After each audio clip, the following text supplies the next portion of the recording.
In creating your teapot, you can choose however you want to build. This is your final project, so I've taken you through all of the hand building techniques that you need to know to pretty much build anything you want.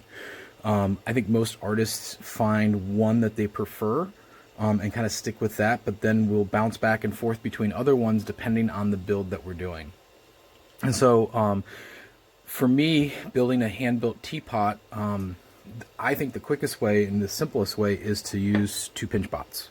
Now, I started with 2 balls of clay about the same size, and I tried to make sure that they stayed the same in terms of width as I was pinching them. They're about the same thickness as well. My edges are really not level. I'm going to go ahead and do it anyway, but what you might want to think about doing is taking your fettling knife and kind of cleaning it up a little bit so that they meet a little bit nicer. But I still think that I'm going to be able to. I'm just going to try to match, where they fit together, probably kind of like that in terms of the contour. So what I'm going to do is I'm going to slip and score them, attach them, and blend them. And the whole key of this is to trap air inside and make a pinch pot balloon.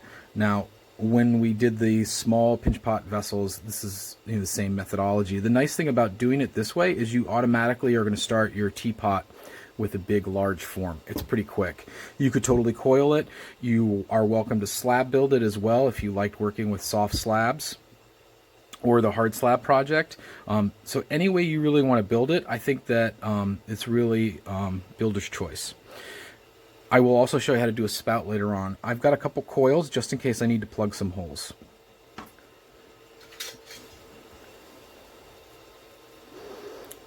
So you really want to make sure you have a good bond, so score deeply, rough it up a lot, so we have ample surface area for that slip to bite into.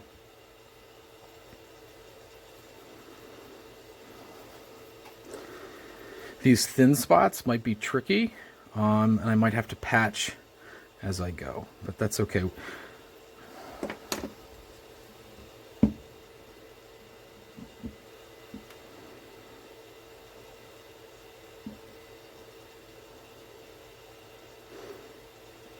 Depending on how plastic your clay is, you might be able to get away with just slipping one side. And the key is just to get this sealed and roughly shaped. And then, we're going to put it aside and just wait. There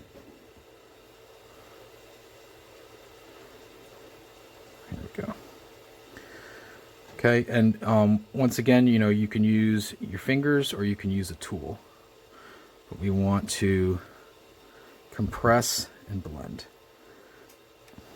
And we can fill divots when it's firmed up.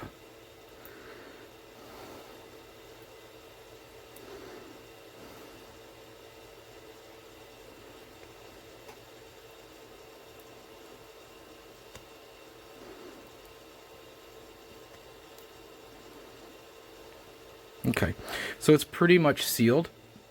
And just like we talked about with in the first project, now you can shape this, and you need to think about what the body of your teapot's going to be like.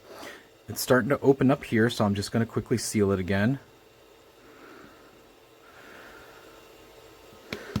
And keep on shaping. Now I'm looking for a tall teapot, so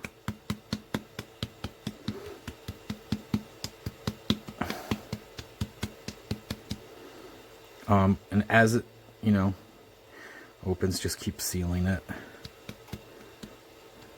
Okay, and then I'm going to tap to kind of flatten top and bottom and kind of come back to shaping. Now, I'm not looking for a perfect cylinder.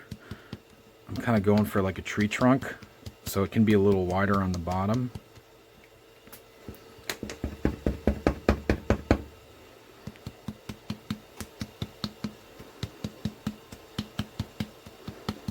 Okay, and once again, this is still really plastic, but I've gotten my overall shape. So what I'm going to do now is really just kind of let this firm up.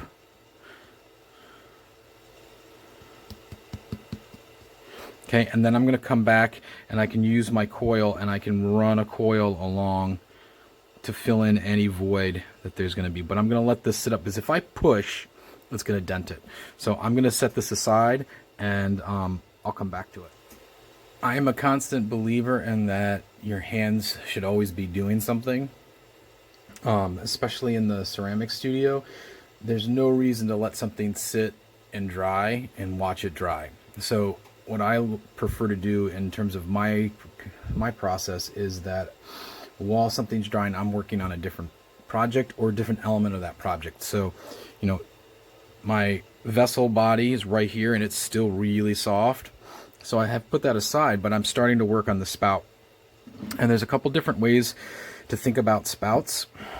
And remember, you can choose how you're going to build these things, but I'm going to show you two different ways of making a spout. The hardest thing about teapots, and they are actually really difficult. They don't sound like they're difficult, but they really kind of are, not only just construction-wise, but visually. So we have the vessel. We need to make a spout that's going to fit on the vessel and function. Okay, so if you have a spout that is too low, like if we were to use this as a spout and we filled up the teapot, if it's too low and the angle is wrong, it'll start to pour out before you even get it filled up. Okay, so where you put your spout is really important for it to be functional. And then visually, how thick your spout is, just like a handle on a mug, you need to think about the visual impact of it being on there. Okay, and remember I mentioned this is going to be like a tree trunk. I'm going to stick a branch coming out. Now this is a rough sculpt. I'm going to refine this, but I'm going to put it low, but I'm going to make sure that my teapot spout, where it's going to pour out of, is high enough that I can fill the vessel without it pouring out already. Okay, so I'm going to sculpt this a little bit more into a tree trunk, or branch, excuse me.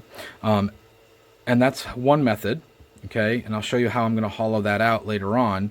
And then there is a very easy method of, you know, once you roll a coil, and once you get the coil to the right size, and obviously this is too long, but once it's close to the same size, then there's a trick that is quite fantastic.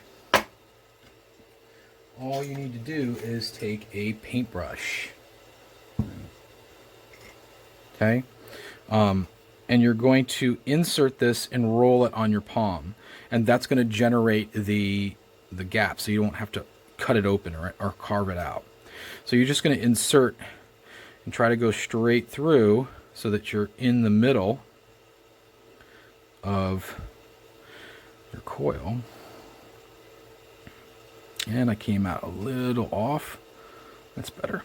Okay, so now you're just going to roll it and push it against your palm like this. Okay, and you can see that it's opening up the spout. Now, once again, you know, the harder you push, the wider your opening. You definitely want it to be functional.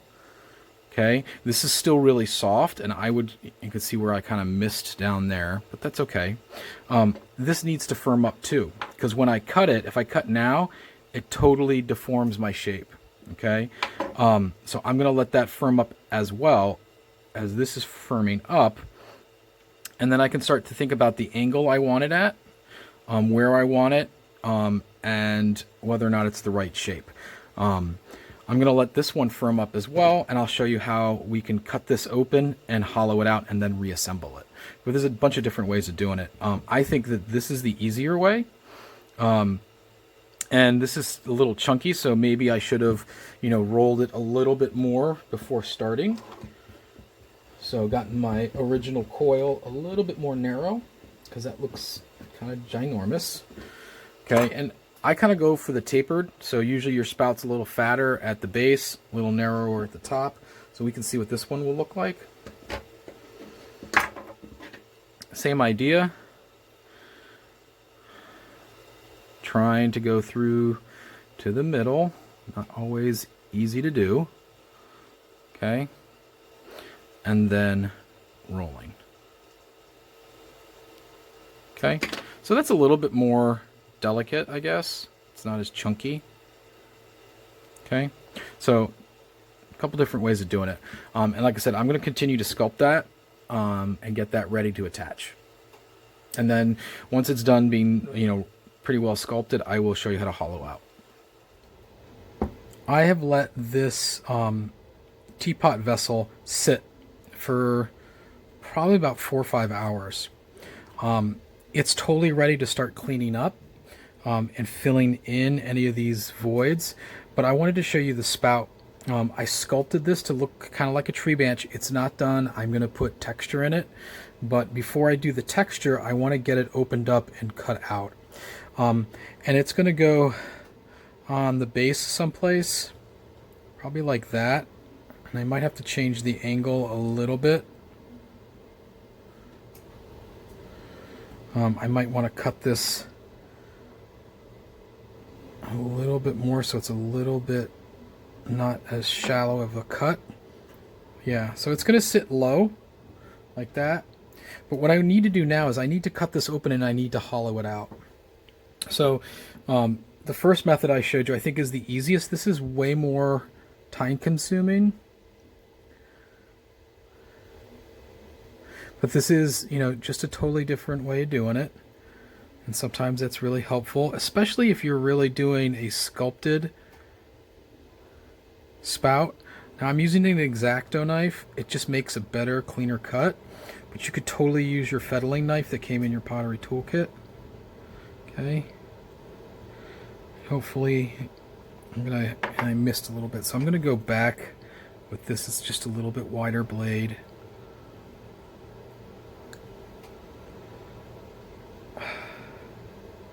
Like I said, this is a, little bit more of a pain. But I think it fits, especially with my spout. I think this is going to work out better because it is sculpted.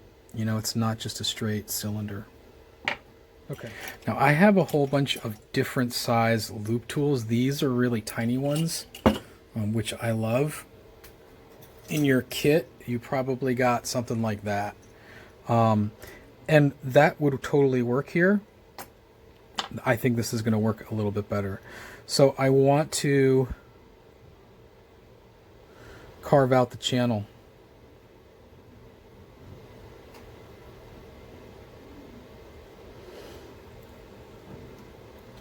Now, we want the channel to be wider where it attaches to the teapot. Okay, and the reason we want it to be wider is we don't want that area to become clogged with slip or glaze and not to actually allow us to pour at all.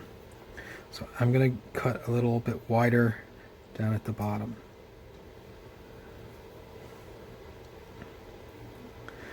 The other thing that kind of is tough about this one is that when we put it back together again, we do have to do a really good job with our slip so that we have a nice bond, but also so that we don't fill this up. Okay. I'm just going to try to clean it up just a tad.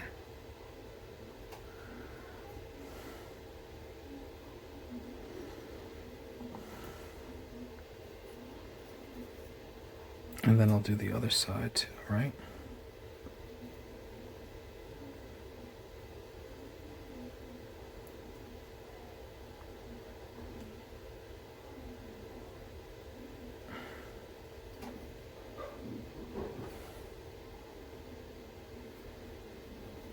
It's still a little soft. I probably could have waited another hour, but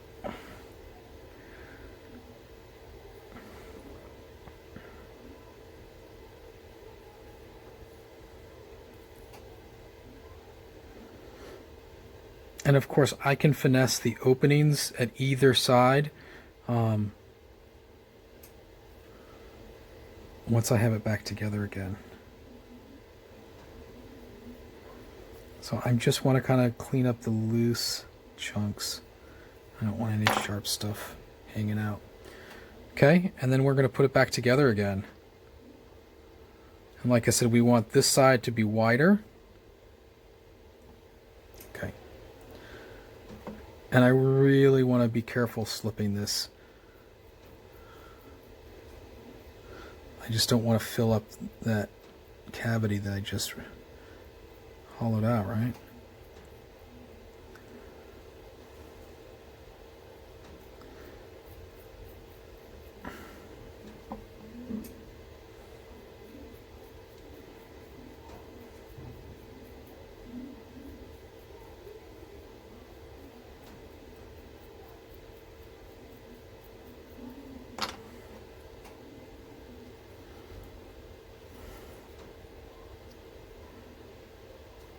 Okay.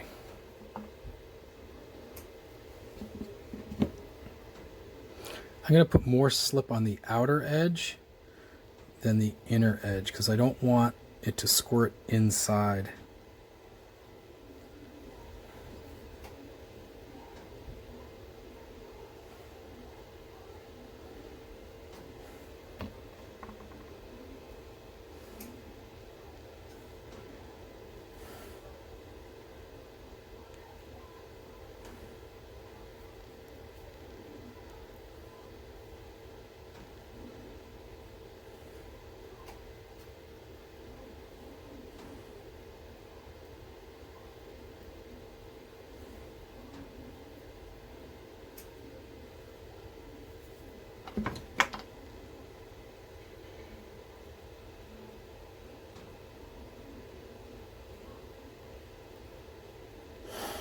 Once I get this together, I am gonna, let it sit again and let it firm back up. The moisture from the slip is making it soft, and like I said, it was still a little probably on the too soft side to do what I just did, but sometimes you just gotta go with it once you're in it.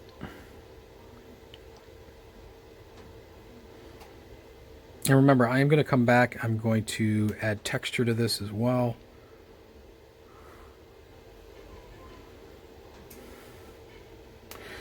Okay, that's pretty much back to the way it was. Okay, and I will clean up, round that off. This is going to be a knot.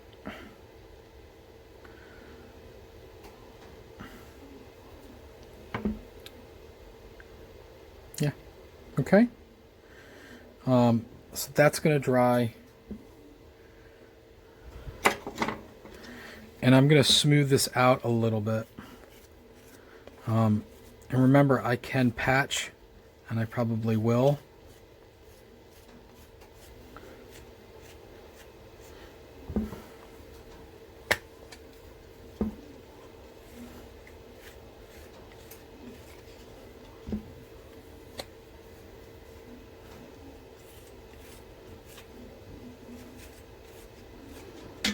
So I'm going to roll a coil, I'm going to patch that, and then, like I said, this is going to be a trunk, so I'm going to have some roots coming off of it as well. I got to get some fresh clay.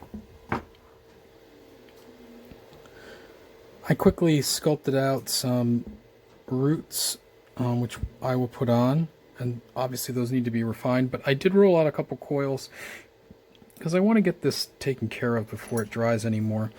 It is going to be an irregular surface because it's going to be a trunk, but I do want to fill in the major voids here.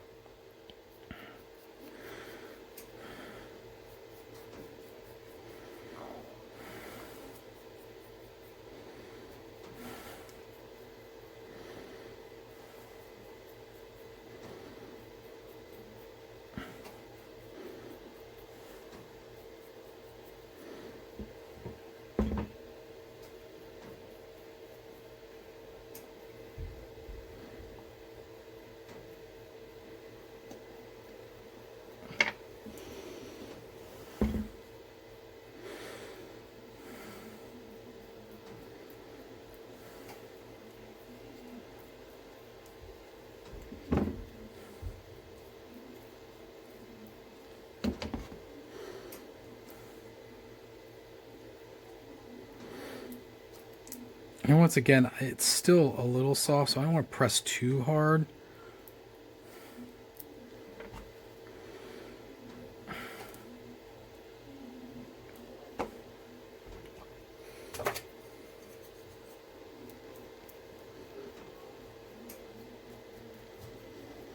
but that's filling it pretty good. And like I said, it is going to be a tree trunk or stump, so some unevenness is totally cool, and I can utilize some of that in my texture making as well, play off of it.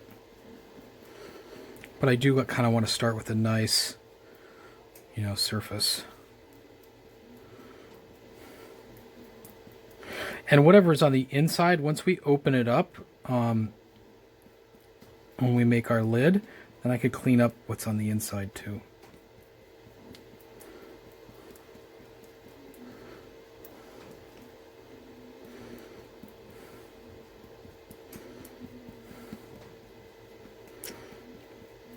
Okay, so I'm going to add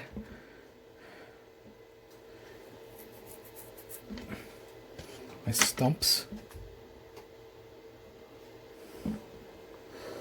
I'm going to add more than that, but this is going to be like my starting point, because I've got to build up the base of this, because a tree just doesn't have roots sticking out. It's got other stuff as well.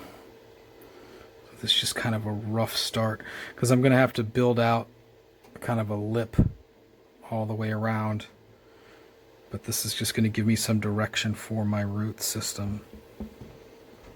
And I'm going to have one over. I'm going to have 3 major ones.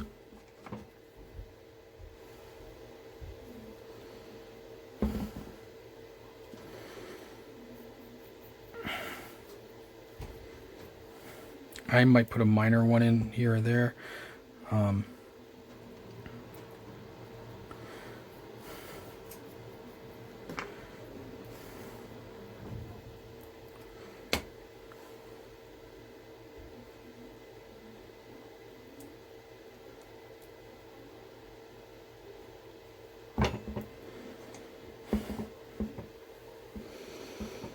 And this one's going to go there.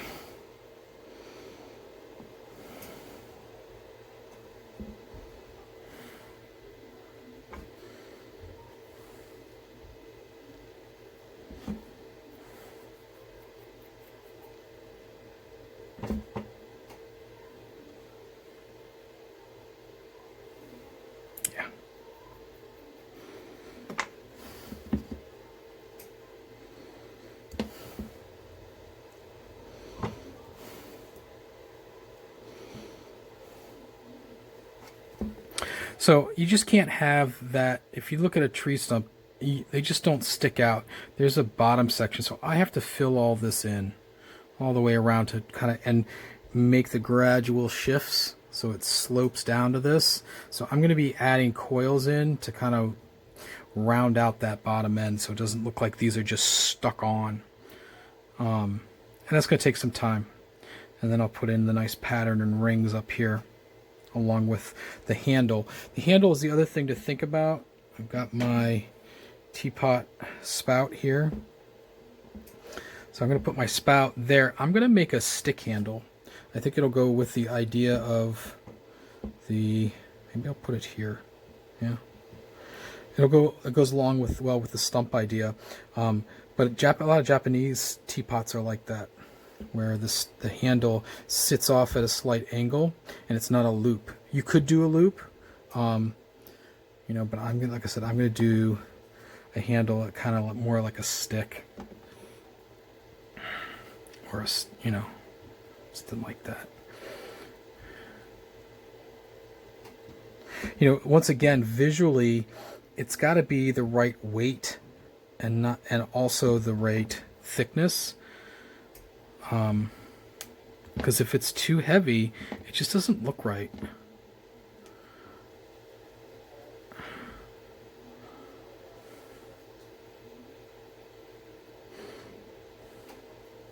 Obviously it should fit good in your hand too. And you got to figure out how long to make it.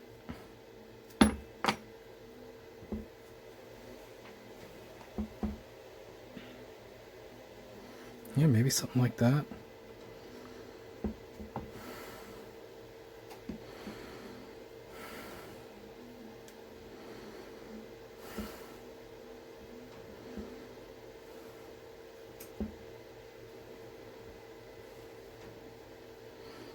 turn this into like a gnarled knot. So I think that's pretty cool. I think I might be able to do that and go with that. I think so. So that's kind of where I'm at, and I know that's kind of hard to see at this angle, you know, but I've got to let these things dry. They're just too wet, okay? And then I'll show you when it dries down and I get a little bit more sculpted out, I'll show you how to cut the lid, okay? So probably another number of hours of waiting around, but we're on our way. So I've added some coils and changed the shape a little bit, did a little bit more sculpting. So I added a coil around the top to kind of flatten off and blend in that transition. Added a coil down here, okay, try to make these lines a little smoother. I did that on all of the sides as well. I added my handle. And like I said, it's going to be a stick handle, so it'll pour this way. So now I'm going to add my spout. I started carving this to make it look a little bit more like wood. I got to let it dry a little bit more before I do more. But I want to add my spout. Okay? So this vessel is still a little soft, so I was able to press into it, and it kind of left the outline. Okay? And you can see where that hole's going to be. So what I want to do now, before I add it, is I want to carve out this hole. And I want to make it a little bit bigger than it needs to be. So just in case I get a little bit of slip in there, it doesn't clog it. And once again, it doesn't have to be perfect. Actually, might use a little bit bigger one. Because once I open up the lid, I can also get in there and clean some of that out. But as always, the less work I have to do, the better. So, okay, so there's my opening for my spout. Here's my spout. Okay, so now I'm going to score and slip. And then I'm going to have to wrap this up because it's starting to get sloppy with all the additions that I put on. Okay, one final clean there.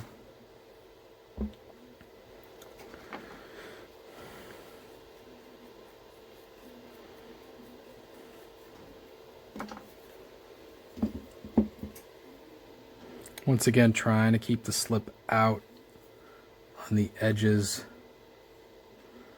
more than inside. And yes, cleaning it out again.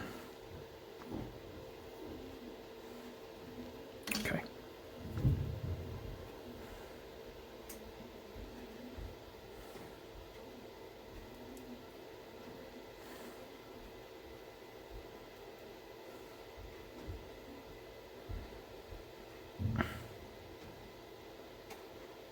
Okay, so there's my spout. Okay. That's going to be my handle. So it should pour that way.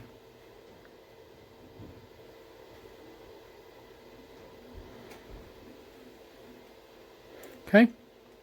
So I'm going to wrap this whole thing up and let it kind of equalize in terms of its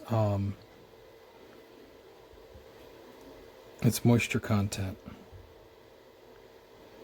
All right, and then I'm going to come back and I'll clean it up even more.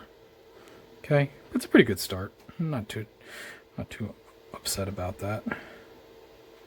And I'll get in there and I will clean that up, add some more finer ones as well.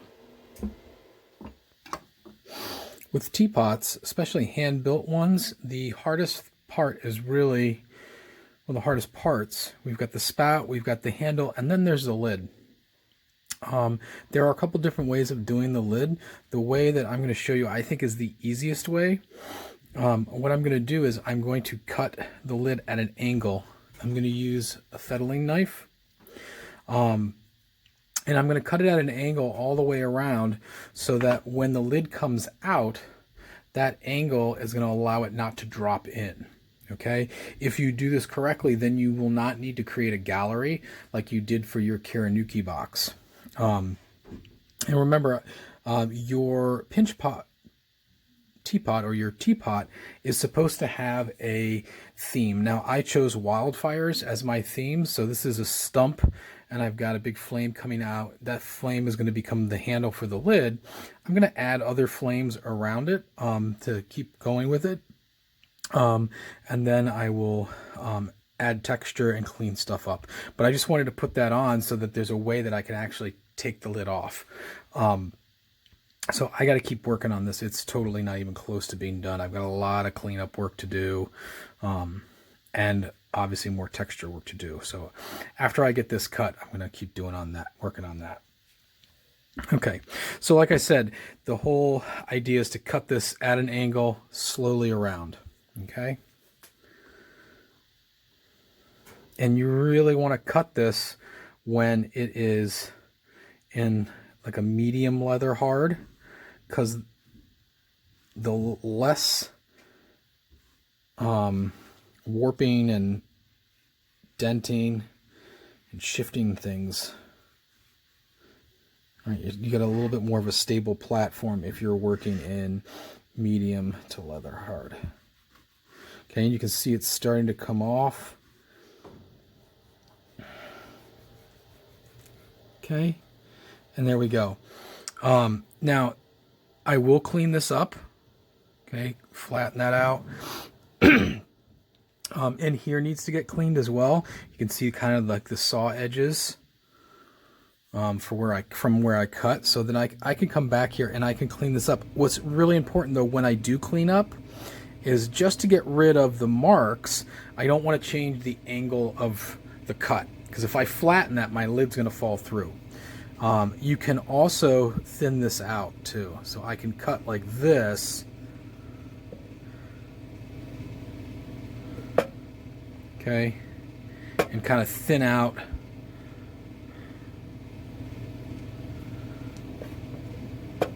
the lid.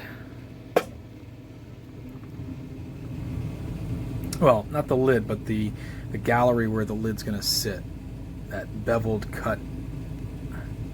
So it doesn't look so fat and so chunky. And sometimes when you do things like this, it makes the teapot or the vessel look lighter. And even though it might actually be physically heavy, having it look lighter is enough to kind of trick people into thinking that it's a little lighter than it is, right? Okay, and I want to get all those chunks out. I don't know if you can see in there. It's kind of hard. I'm trying to get the light. Right in here is the seam for where I connected my pinch pots together. I'm going to want to get in there and pull that stuff out and smooth over that seam so it looks like it's one combined pot. It's really hard to see for you. I don't have a spotlight, but there's a seam that goes all the way around. Okay, so got to remember how your lid fit. There we go. Okay, and there's your lid. Okay, so as long as the angles stay the same, it won't fall through. And there you go. Okay, like I said, I'm going to come back. I'm going to clean up. I've got to cut this flat just to make it look nice. All right, this is the part where your patience and the extra work in cleaning things up is where your craftsmanship really shines. Okay, and I thoroughly believe that there's more work in cleanup and finishing touches than there is in actual production construction. Okay, so there's my forest fire teapot, my personal politics for the spout off teapot project. Okay, and the reason why I chose this is because my sister lives out in LA and they're having tons of fires. So I am going to take something similar like that, put it here, maybe there, and probably some on this side to make your eye walk around make the person, the viewer, walk around the pot. I'll probably put a couple flames on this side too.